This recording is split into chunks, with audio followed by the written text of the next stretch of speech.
Laurent Gbagbo est en visite en République démocratique du Congo.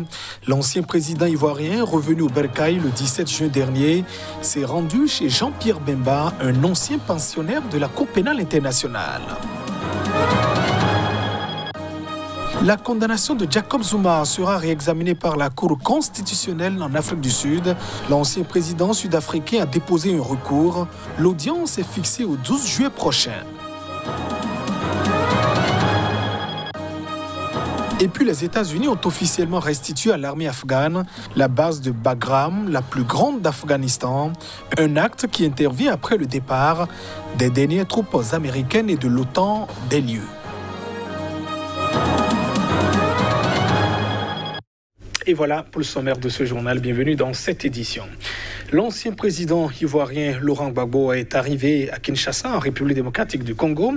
C'est pour une visite privée. Il s'agit de son premier voyage à l'étranger depuis son retour en Côte d'Ivoire il y a 2 semaines. L'ancien président ivoirien Laurent Gbagbo avait récemment déclaré qu'il s'était lié d'amitié lors de sa détention à la Cour pénale internationale avec Jean-Pierre Bemba, ex-chef de guerre. Et c'est en vertu de cette amitié qu'il s'est rendu en République démocratique du Congo pour une visite privée. Le président Gbagbo est arrivé ce vendredi à Kinshasa par l'aéroport international de Ndjili. Il s'est entretenu avec Jean-Pierre Bemba, qui est son hôte, dans le cadre d'une visite strictement privée, a déclaré un proche de Jean-Pierre Bemba. Les 2 hommes poursuivis notamment pour crimes contre l'humanité, l'un pour son rôle lors des violences post-électorales en Côte d'Ivoire en 2010-2011, l'autre pour les incursions de ses troupes en Centrafrique en 2002-2003, ont passé plusieurs années derrière les barreaux de la Cour pénale internationale aux Pays-Bas. Ils ont tous les 2 été condamnés en première instance, puis acquittés en appel par la justice internationale. Rentré à Abidjan le 17 juin dernier, Laurent Gbagbo effectue ainsi son premier voyage à l'étranger. Selon un communiqué du cabinet de l'ex-président publié mercredi dernier, son retour en Côte d'Ivoire est prévu pour le 8 juillet prochain. Au Nigeria, le mystère persiste autour de l'arrestation dimanche de Nnamdi Kanu. On ignorait jusqu'ici le lieu de l'interpellation du dirigeant séparatiste pro-Biafra, même si son avocat a évoqué que son passage au Kenya, une piste kenyane qui désormais se confirme. Détail. C'est à l'aéroport de Jomo Kenyatta à Nairobi que Nnamdi Kanu aurait été arrêté. D'après son frère, Kingsley Kanuta Kanu, le dirigeant séparatiste aurait même été enlevé par des hommes inconnus et ramené de force au Nigeria.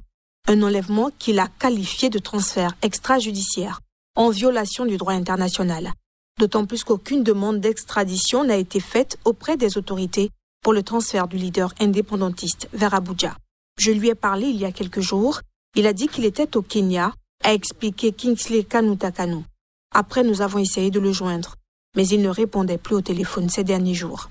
On s'inquiétait, on se demandait ce qui se passait. Plus tard, nous avons appris qu'il avait été attrapé par des gens. Je ne sais par qui, mais il a été kidnappé au Kenya. Ensuite, ils l'ont emmené au Nigeria et présenté à la justice. Après, nous avons su que ce qui s'est passé était prévu, que c'était arrangé entre les autorités là-bas et le gouvernement nigérien. Ses proches ont aussi du mal à comprendre pourquoi le Nigeria l'a arrêté alors que Kanu voyageait avec un passeport britannique. Certains pointent la responsabilité des autorités kenyanes qui auraient fermé les yeux sur son arrestation. Incarcéré depuis mardi, Kanu attend son procès pour terrorisme le 26 juillet prochain.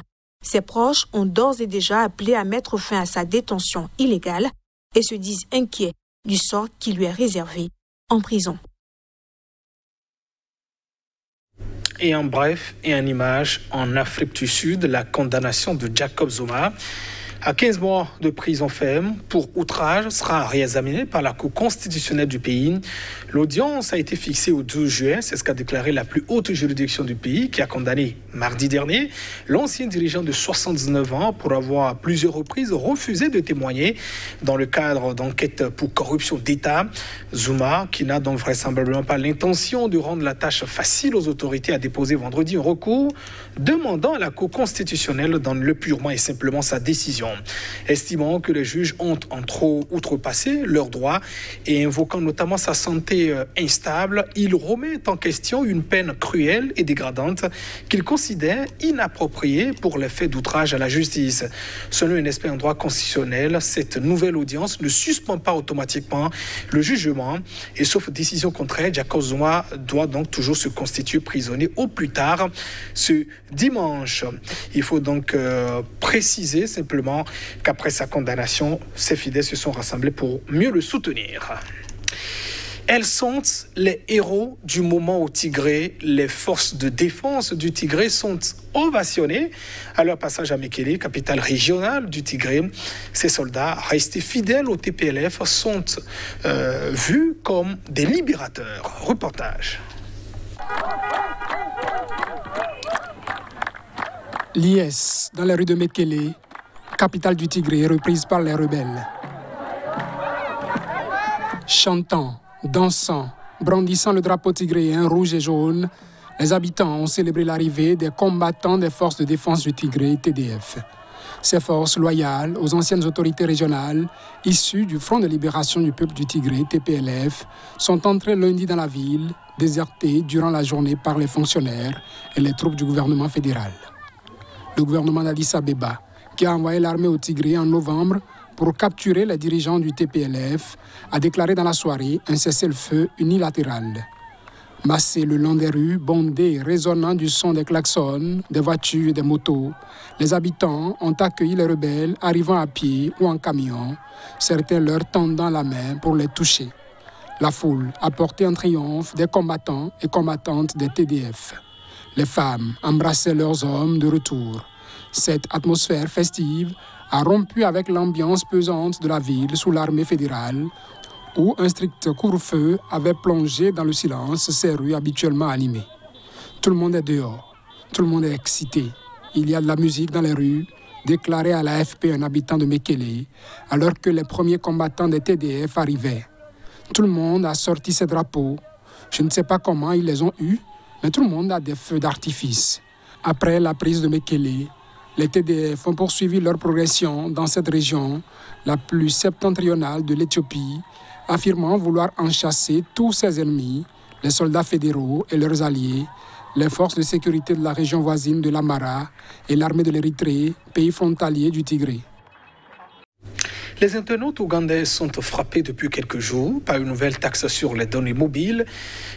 Cette taxation a été donc dénoncée par le leader de l'opposition, Bobi Wine, comme une nouvelle attaque du gouvernement contre la liberté d'expression.